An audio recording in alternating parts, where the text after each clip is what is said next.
ce sera l'unique occasion. Je voulus, par cette occasion, présenter depuis la disparition de notre père ce que nous vivons nous-mêmes au pays, une vie pénible.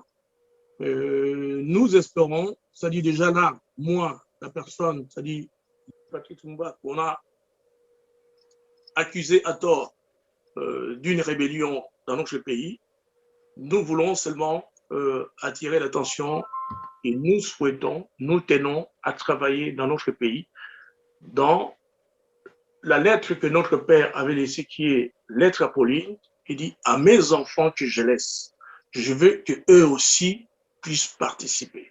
Donc, nous, notre souci est que nous voulons aussi participer à la reconstruction de notre pays, qu'on cesse de nous faire ombrage, qu'on cesse de nous accuser, qu'on cesse par des moyens détournés nous empêcher de travailler dans notre propre pays.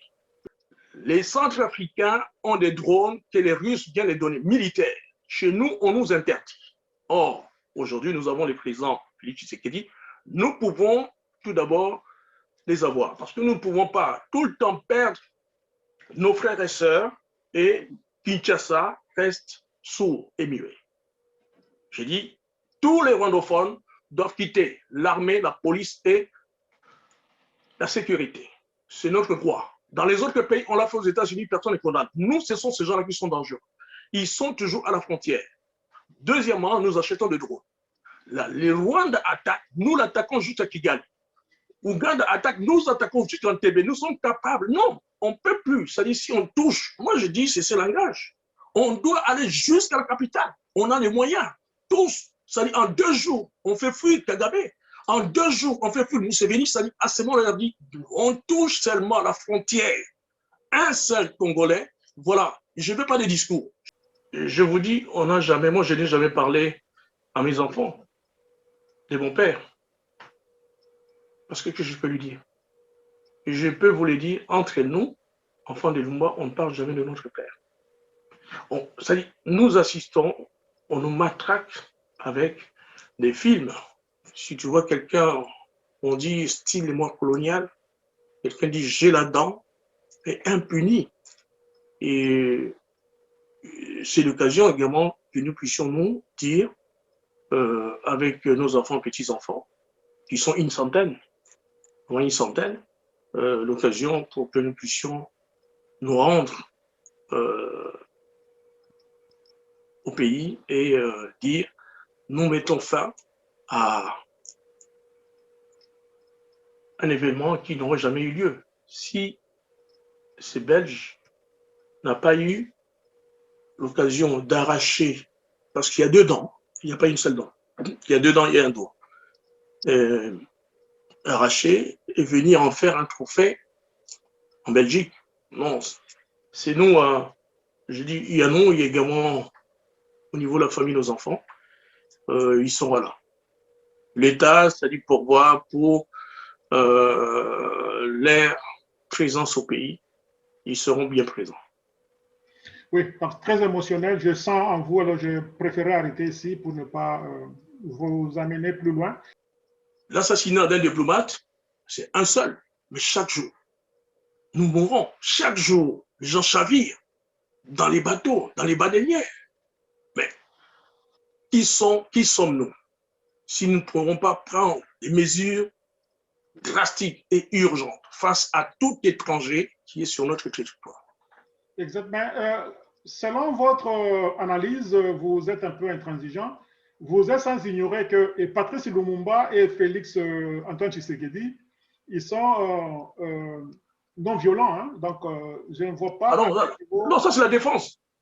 C'est la défense du territoire. Bonjour, chers téléspectateurs de la Voix de la démocratie congolaise et Panama d'Afrique.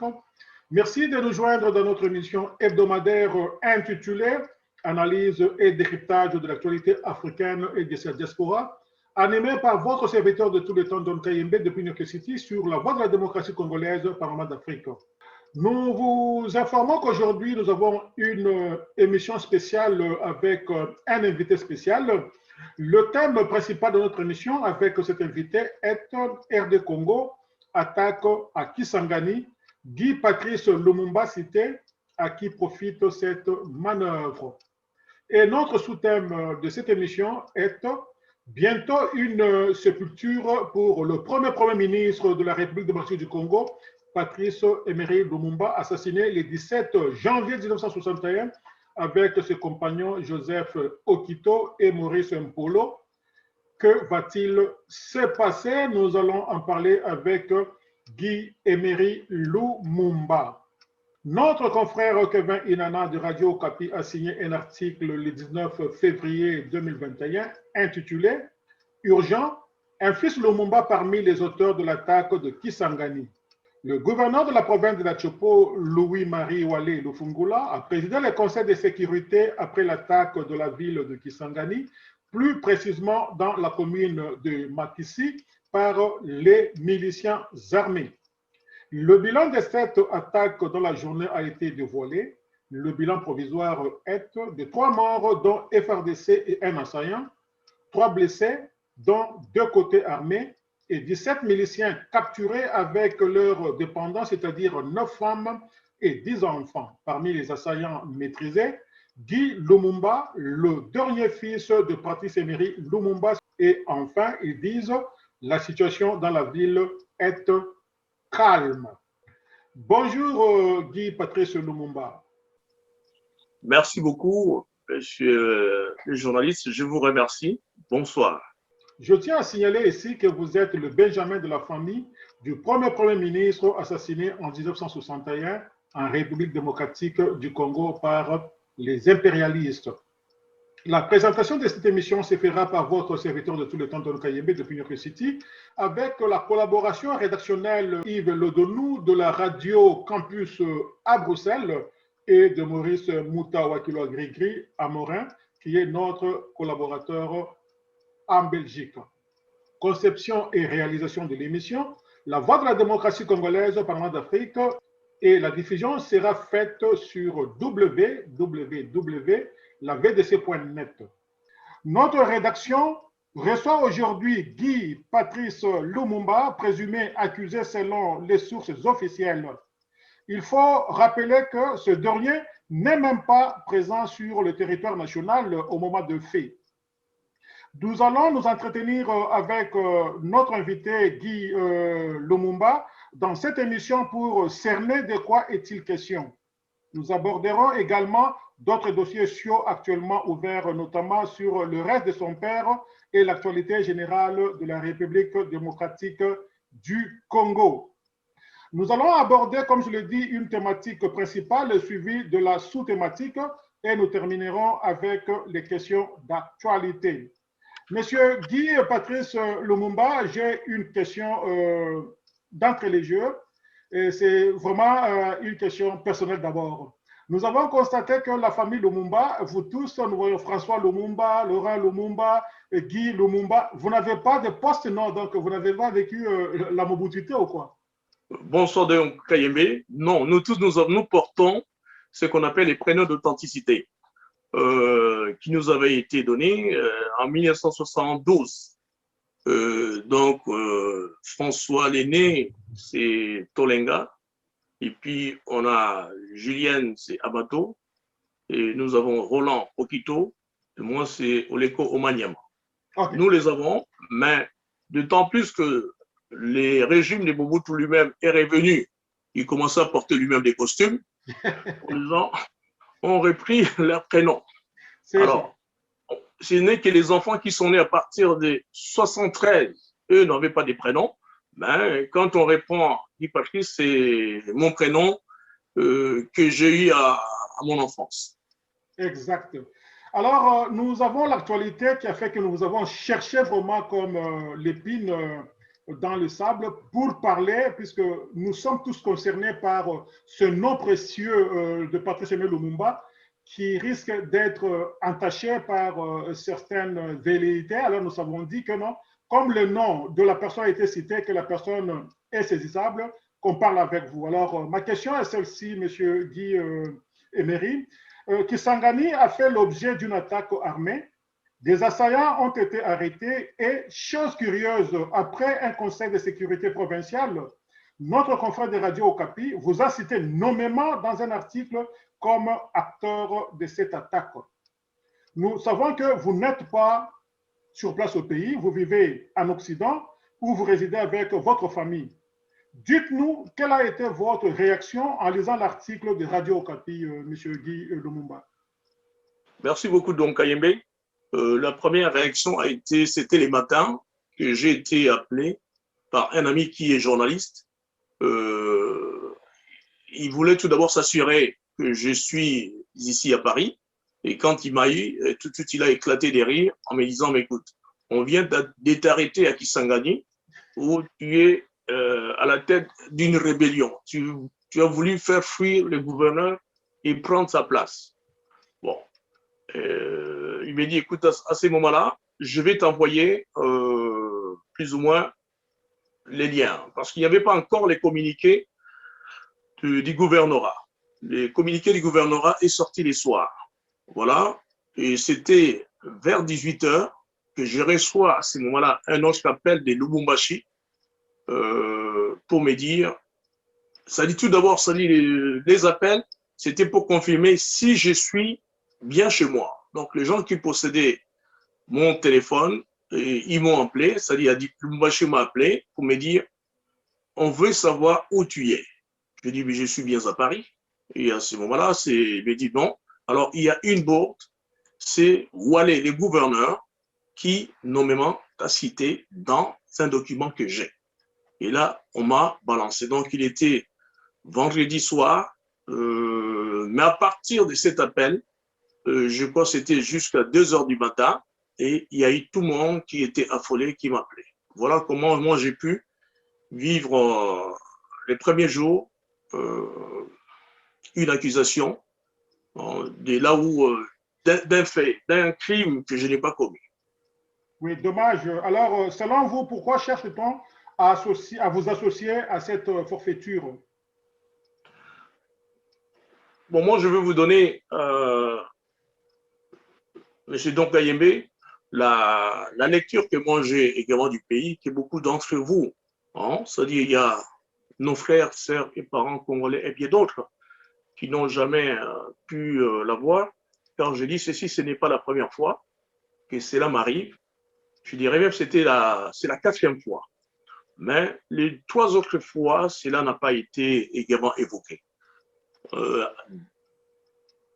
Après, je parle de l'assassinat de notre père, il y a eu une volonté délibérée de la Belgique et des États-Unis d'effacer les noms de Lumumba. Ni ses enfants, ni également ses petits-fils autres. Vous comprendrez pourquoi mon père l'a senti et quand il a fait sortir mes frères. Parce que je dirais, moi je suis né après. Pourquoi il les a fait sortir? Mais mes frères sont rentrés au pays en 1992. Et 92 jusqu'à aujourd'hui, ça fait 28 ans. Eux qui espéraient, après avoir passé 32 ans d'exil, qu'ils rentreraient dans leur pays. Parce que Mobutu venait d'être chassé. Mais, je vous dis, donc Kayembe, pendant 28 ans, on leur a privé du travail. Ils n'ont jamais travaillé. Et ma sœur Julienne n'a pu travailler qu'on a entendu que pendant 2 ans avec Laurent Désiré Kabila, qui avait pris la fille de Tchombe, la fille de Kassavubu et la fille également de Lumumba. Depuis, plus rien. Et moi, je parle de la première expérience que je vais vivre dans mon pays. C'est en 2004, je rentre après 24 ans d'exil, parce que moi, je suis sorti en 1980, donc j'ai vécu au pays jusqu'en 1980. Je rentre en 2004 pour faire ma carte d'électeur, enfin, et me présenter comme candidat à la présidentielle. On va m'arrêter, on me mettra à la prison de Makala. Les journalistes, je fais appel à quelques journalistes qui viennent, et je détaille tout ce qui se passe, et ils me diront, nous ne pouvons pas écrire, nous serons en danger. Donc je vous dis déjà, dans mon propre pays, ils disent, ils seront en danger. Le Parlement britannique intervient, on me relâche, je vais retourner en France, on m'arrête à l'aéroport. Je retourne à Makala en tant que récidiviste. Alors, toutes les conditions que vivent, qu'on appelle un Cheikh Kuluna, je vis ainsi également en Makala. c'est l'intervention également des affaires étrangères de la France et je puis sortir. Ça, c'était donc les 2 fois ce que j'ai ressenti.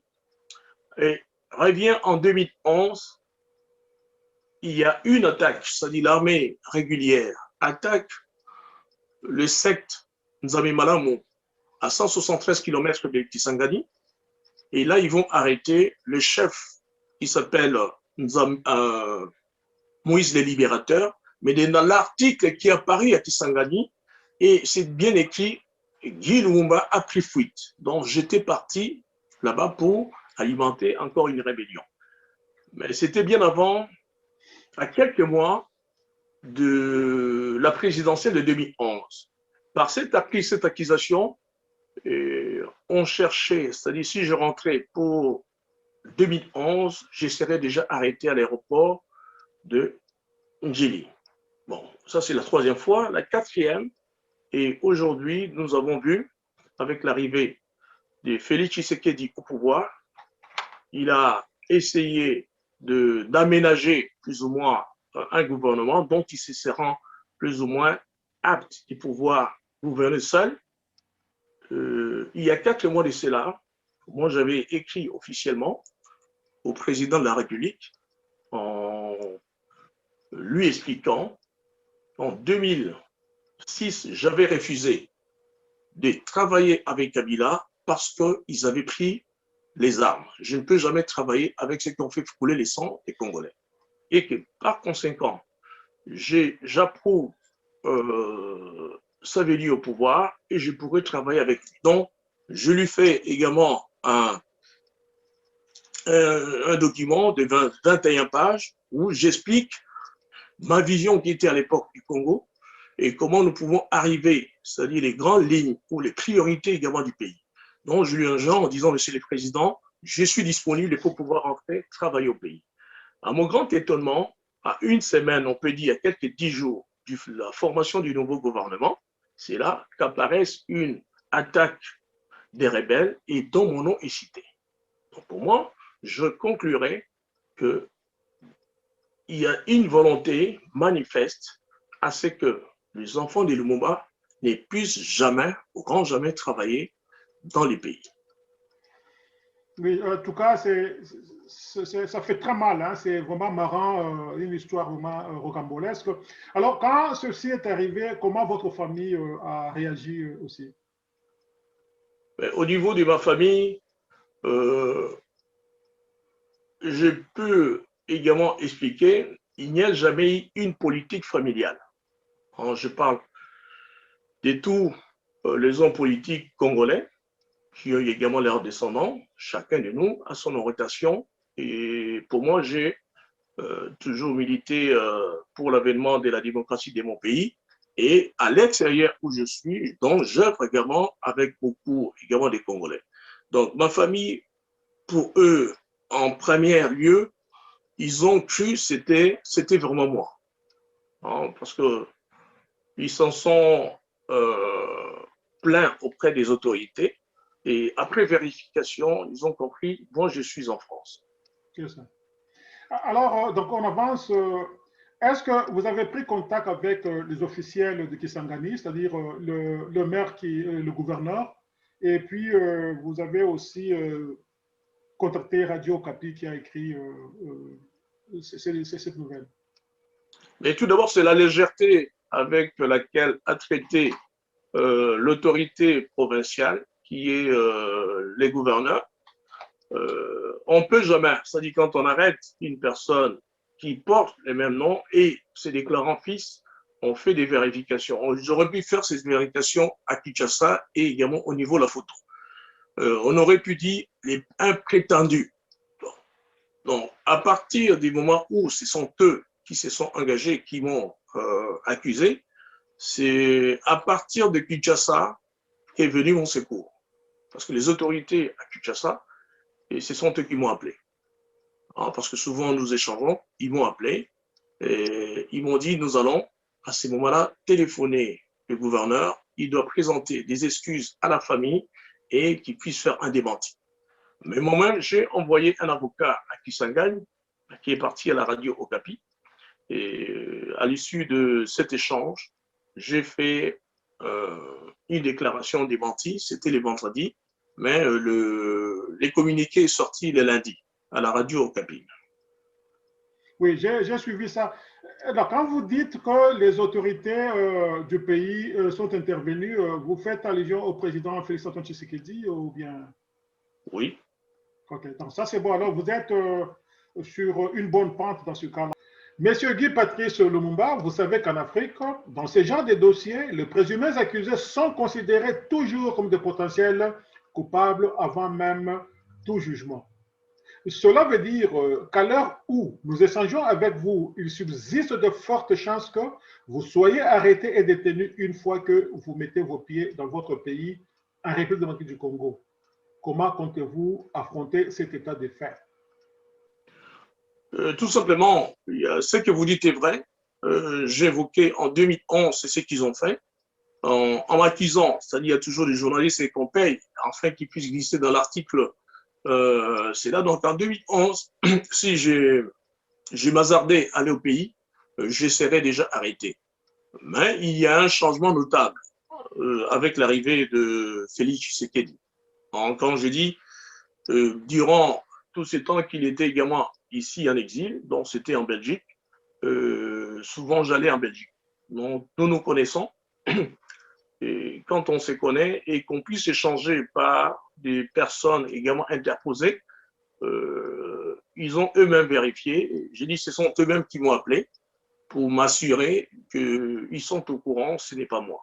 Donc aujourd'hui, je sais, si c'était dans les régimes des Kabila, je serais arrêté si j'hasardais aller au pays. Mais pour l'instant, je crois que ce n'est plus le cas.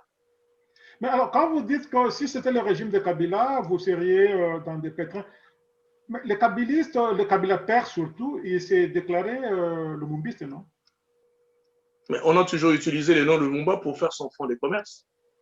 Je sais très bien qu'il y a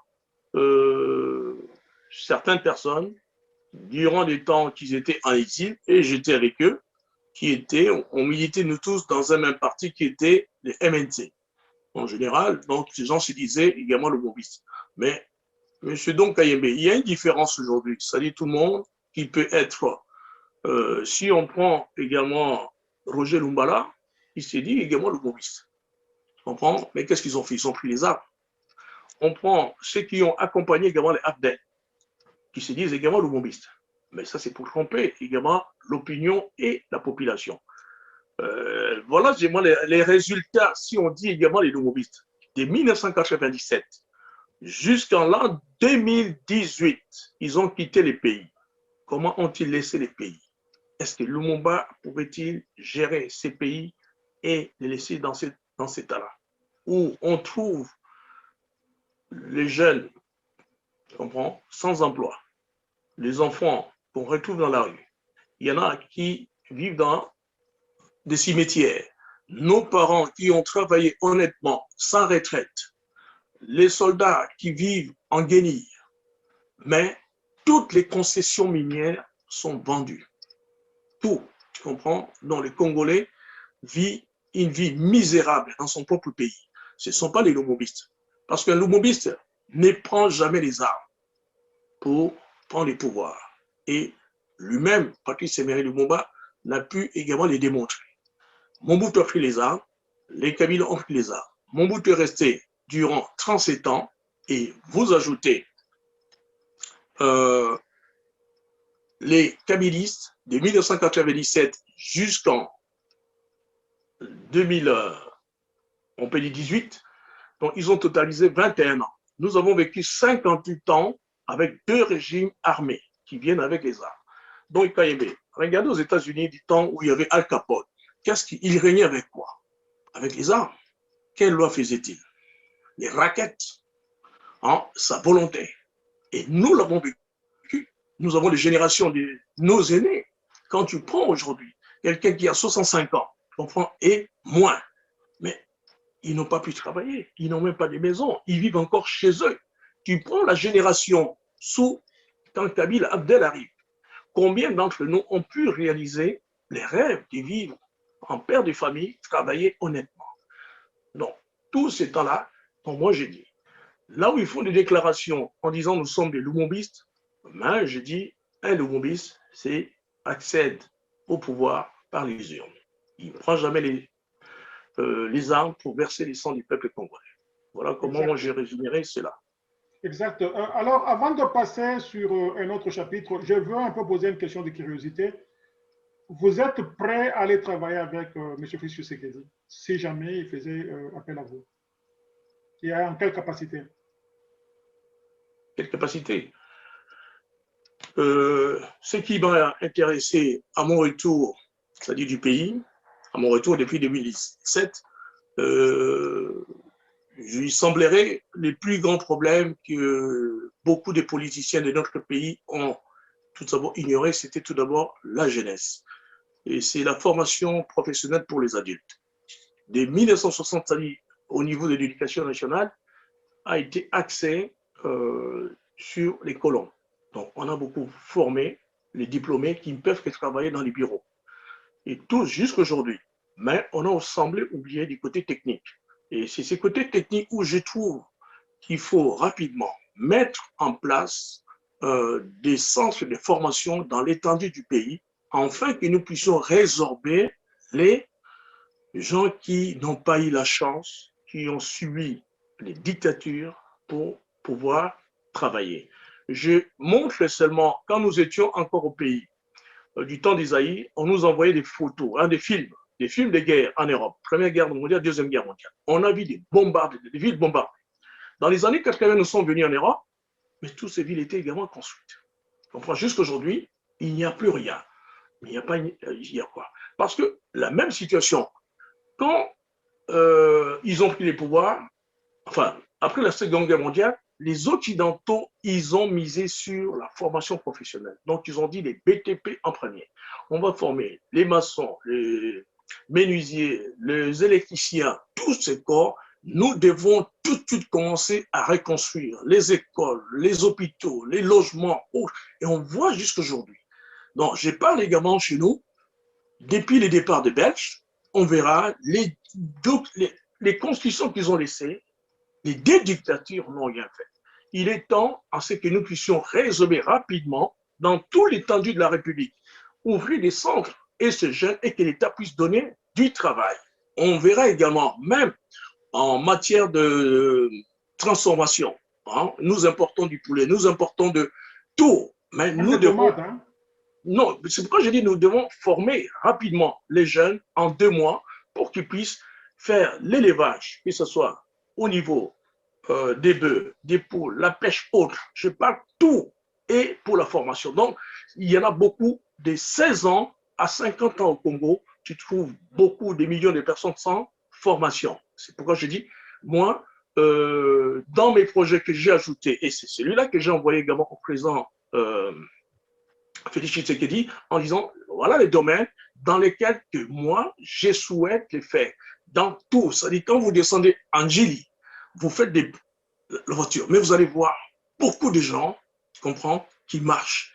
Et quand vous ouvrez même une petite boulangerie, les gens viennent vous demander du travail. Et quand tu poses, qu'est-ce que tu sais faire? Nyon surtout. Il dit Nyon surtout. Mais non, c'est vrai, ça dit c'est il cherche du boulot, Nazawa, Nyon surtout.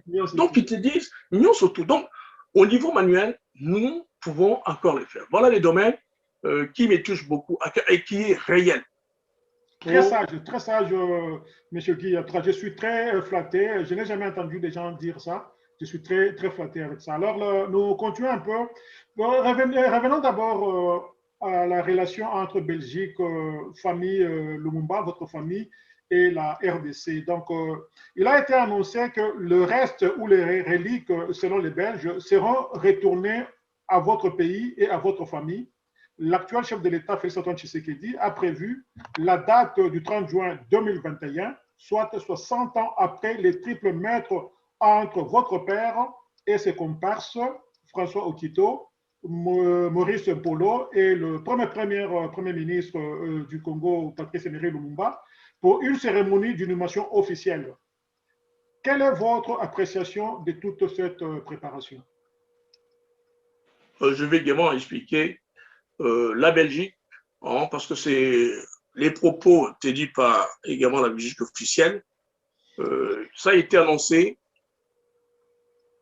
la Belgique remet la relique aux enfants des Lumumba. Ils peuvent venir les chercher au greffe.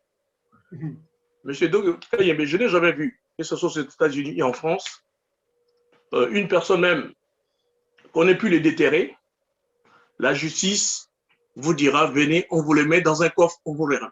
C'est-à-dire que ce soit la tête, donc vous pouvez les mettre chez vous à la maison.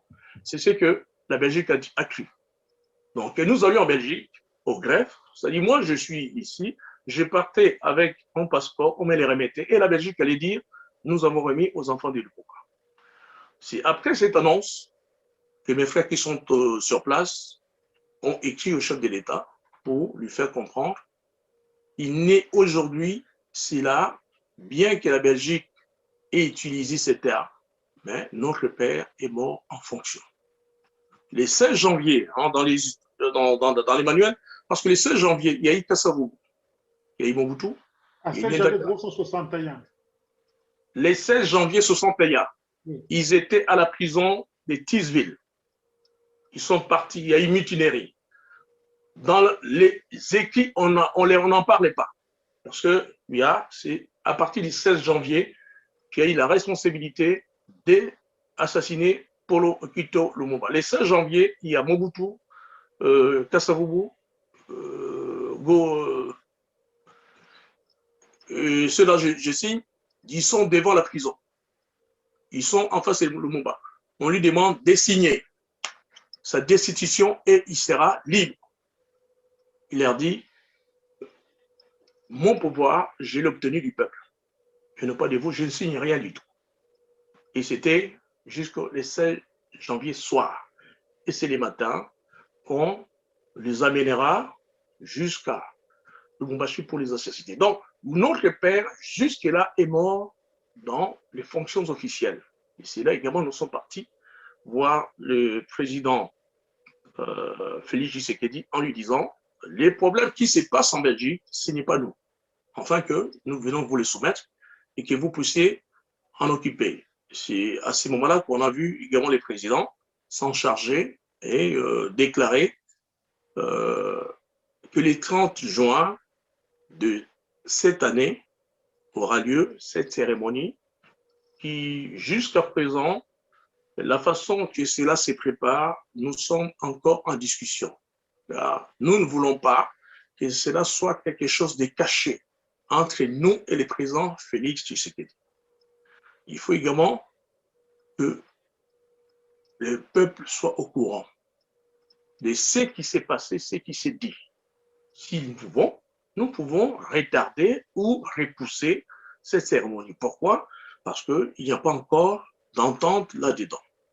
Et pour l'instant, nous sommes seulement au moins apaisés que la Belgique ait donné son accord en disant nous l'avons restitué. Donc pour l'instant, nous discutons. Mais qu'est-ce que vous dites, il n'y a pas d'entente avec la Belgique ou bien entre vous et le gouvernement de la RDC? Non, mais c'est donc KMB. Cela nous appartient tout ça, pas seulement. On ne peut pas dire nous sommes nous seulement 4, c'est notre papa, nous allons faire ce que nous voulons. Je crois, en me posant cette question, vous voulez savoir qu'est-ce qui est là. Il y a des tractations qui se font pour que nous puissions au moins apaiser les esprits. Nous ne sommes pas les seuls à pouvoir souffrir de cela. Non, ça fait des années. Bien que ce sera un point pour lequel nous allons clôturer, mais nous voulions également associer à beaucoup de personnes qui ont été également victimes. Afin que cela ne soit pas seulement les enfants de Lumumba, nous voulons également partager avec l'opinion publique qui sache que nous n'avons pas vendu notre père. Je vais également ici les dire qu'on ne croit pas qu'il y a un problème d'argent qu'on va nous payer.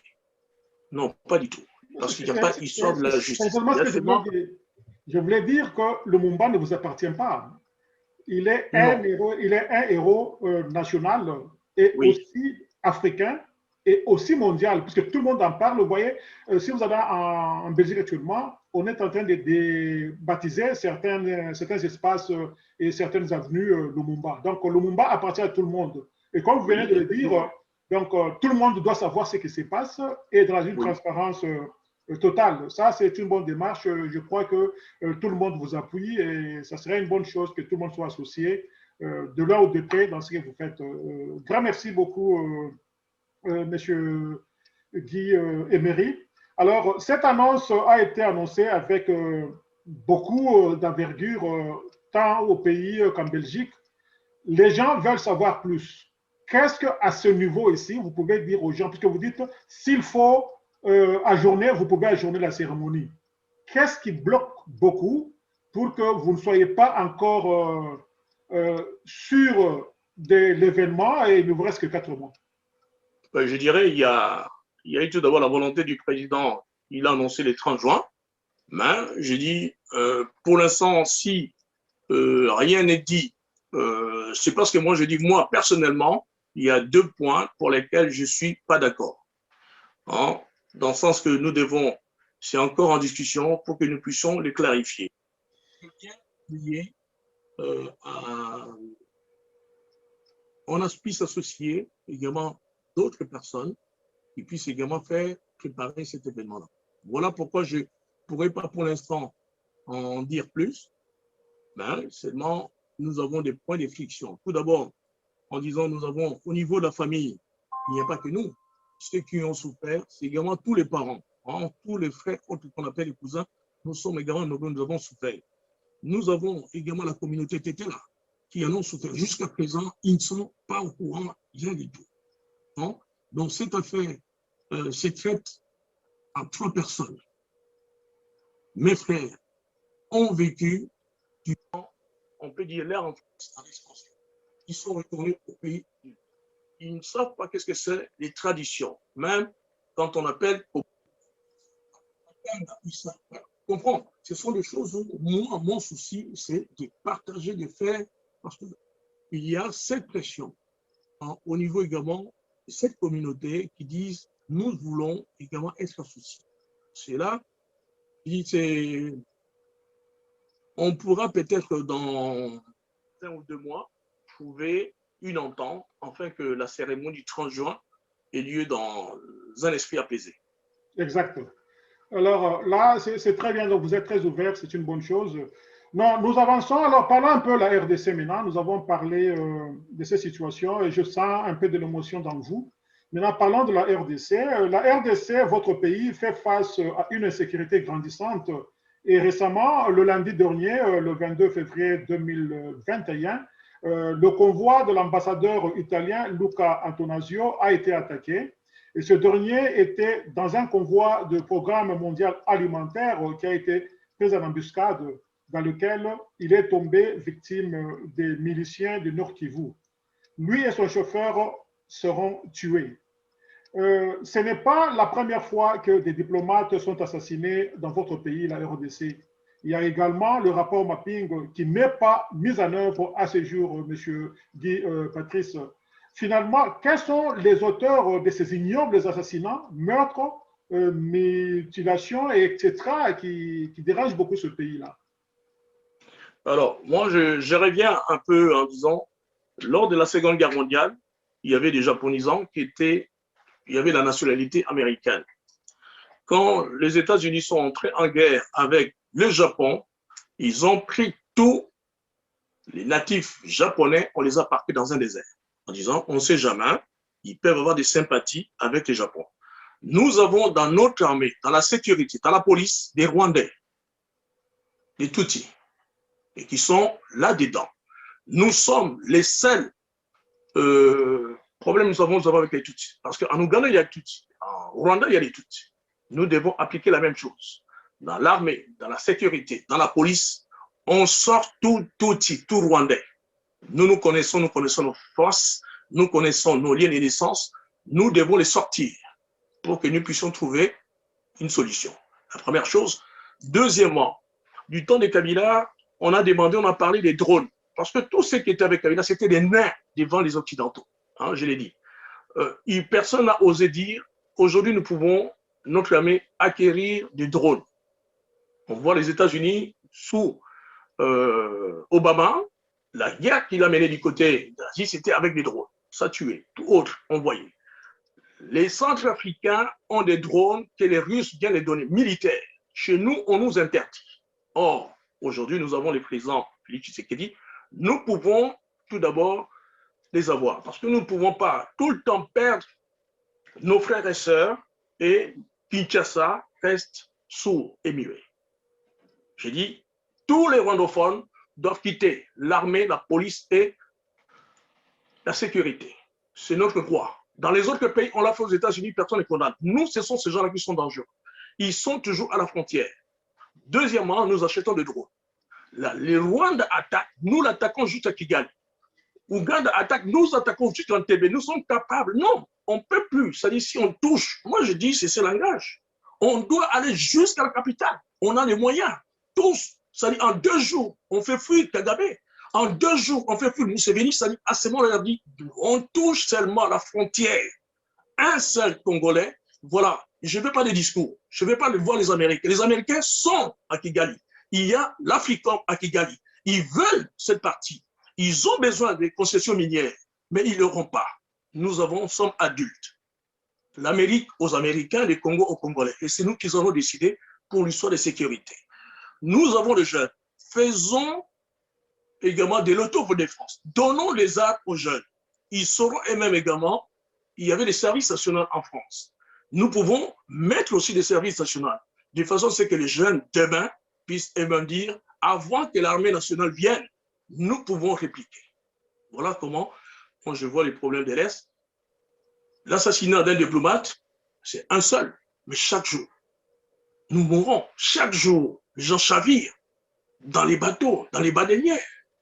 Mais qui sommes-nous si nous ne pourrons pas prendre des mesures drastiques et urgentes face à tout étranger qui est sur notre territoire?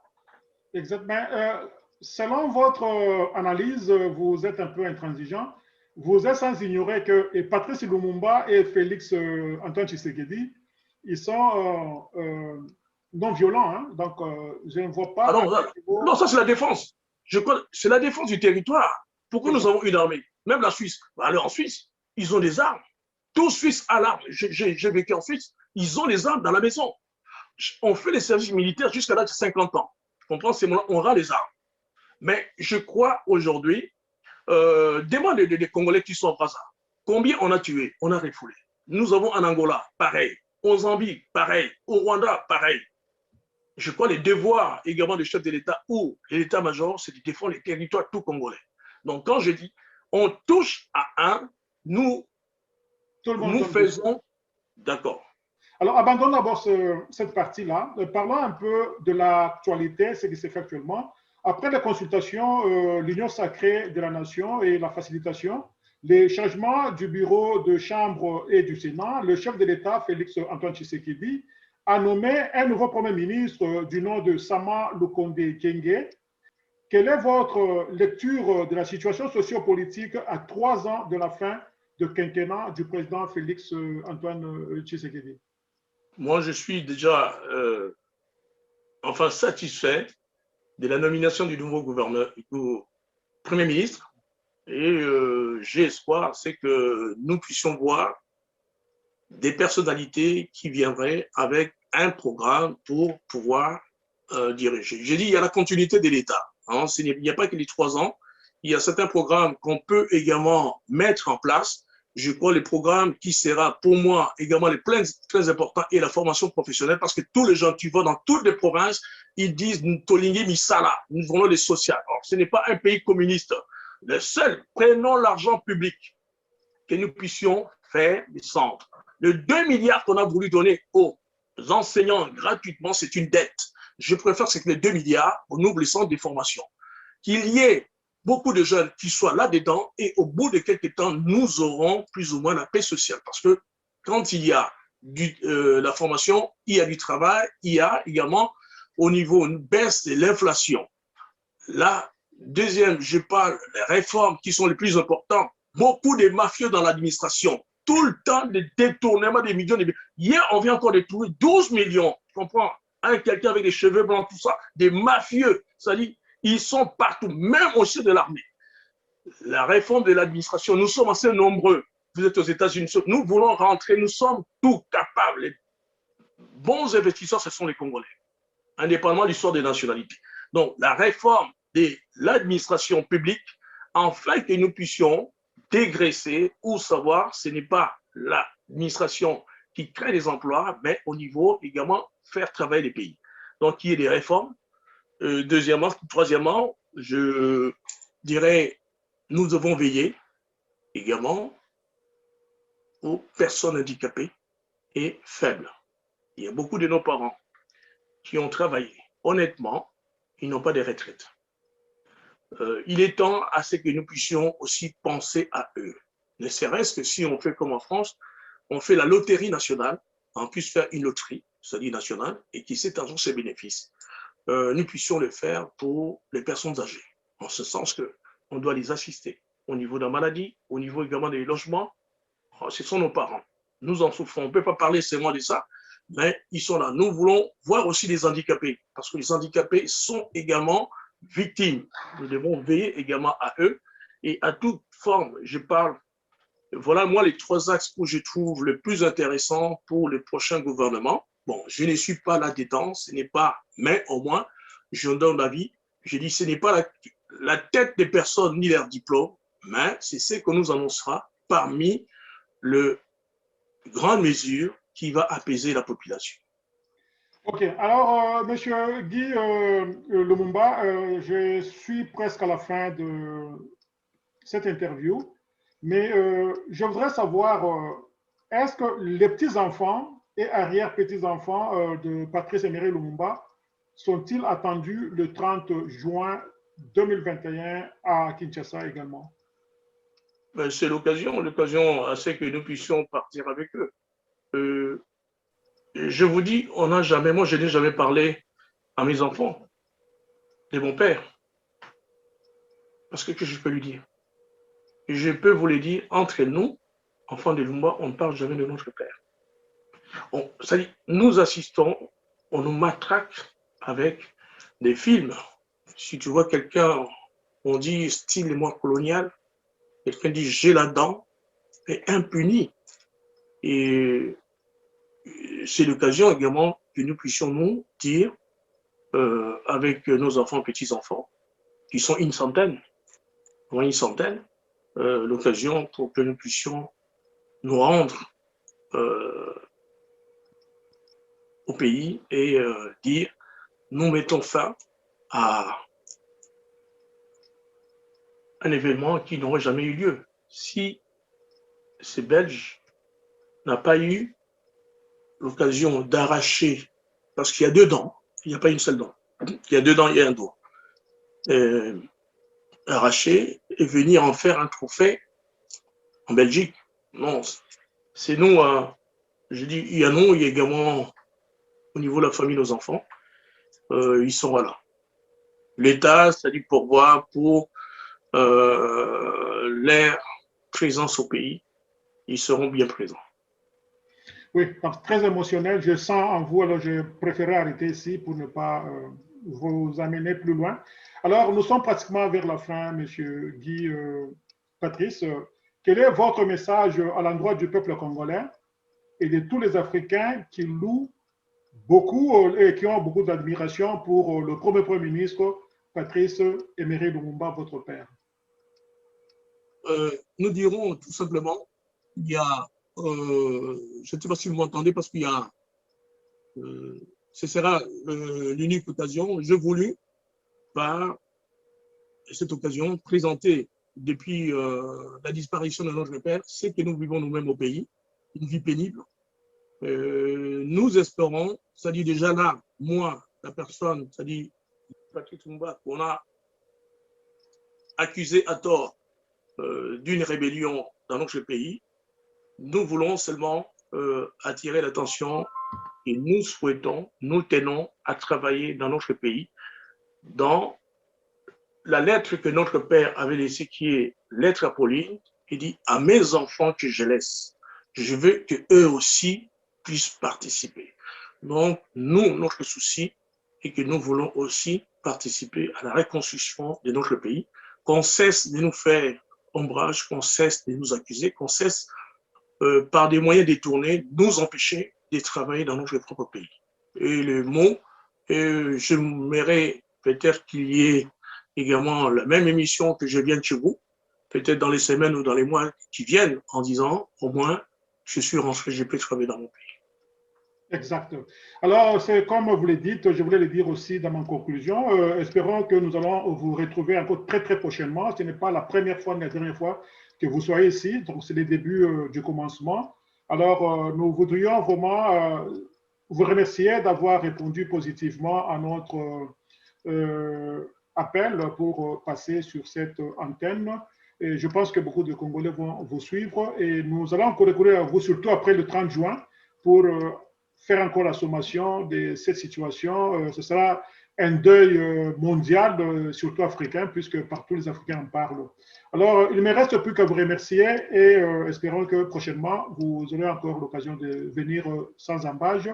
Et il fait tard chez vous là-bas. Merci beaucoup, M. Guy Emery Lumumba. Merci beaucoup, Ella DVC. Merci donc à Yemé de m'avoir accordé également la parole. Je remercie à tous les spectateurs. Vraiment, le plaisir est pour moi. Grand merci et à la prochaine. À la prochaine. Alors, chers téléspectateurs, vous qui nous suivez de tous les temps, nous avons reçu le fils cadet de Patrice Emery Lumumba, du nom de Guy Patrice Lumumba, qui vit à Paris, qui a été accusé de tort pour une mutinerie ou une rébellion qui s'est passée à Kisangani. Vous l'avez suivi de vous-même. Nous avons parlé de cette accusation non acceptable. Nous avons parlé de leur papa et vous avez senti l'émotion en lui et nous avons parlé de l'actualité. Il est prêt aussi à contribuer, ou bien toute la famille. Ils se sentent aussi congolais et ils se sentent marginalisés, toujours attaqués par-ci par-là, mais ils veulent aussi participer à la construction du pays, à la gestion du pays.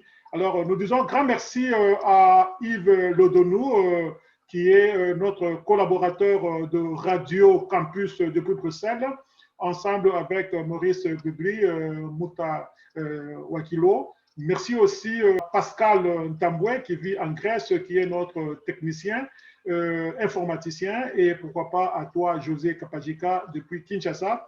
Alors, je dirais qu'il me reste qu'à vous dire grand merci, c'est votre serviteur de tous les temps, Don KMB, depuis New York City.